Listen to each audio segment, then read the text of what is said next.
تو اللہ رب العالمین سے دعائیں مانگیں.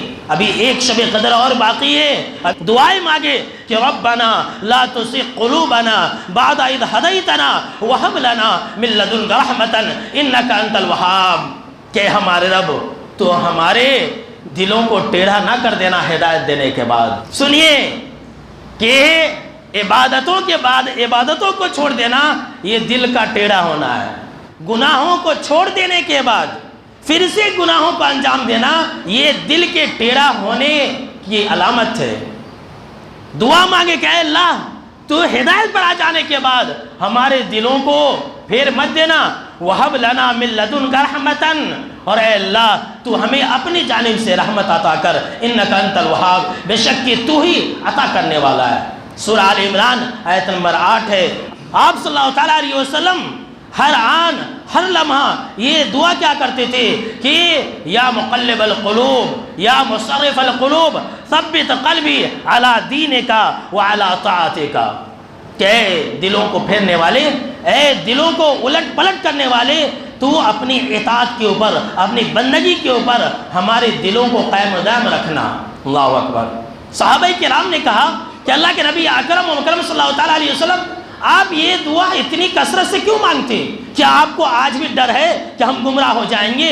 اللہ اکبر. یہ کون کہہ رہے ہیں؟ یہ وہ لوگ کہہ رہے ہیں جن کا ٹھکانہ اللہ نے دنیا ہی کے اندر جنت بتا دیا تھا، جن کی مغفرت کا پروانہ اللہ نے دنیا ہی کے اندر عطا کر دیا تھا، جنہیں جنت کی سرٹیفکیٹ دنیا کے اندر ہی مل گئی تھی.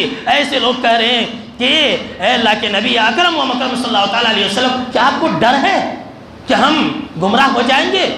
دین پر آنے کے بعد، آپ پر ایمان لانے کے بعد، آپ کی باتوں کو سچ ماننے کے بعد. تو آپ صلی اللہ علیہ وسلم نے کہا کہ میں کیوں نہ ڈروں، جبکہ تمام انسانوں کا جو ہارٹ ہے، جو دل ہے، وہ رحمان کی 2 انگلیوں کے درمیان میں ہے. اور میرا رب رحمان جدھر چاہتا ہے ادھر الٹ اور پلٹ کر دیتا ہے. اللہ اکبر.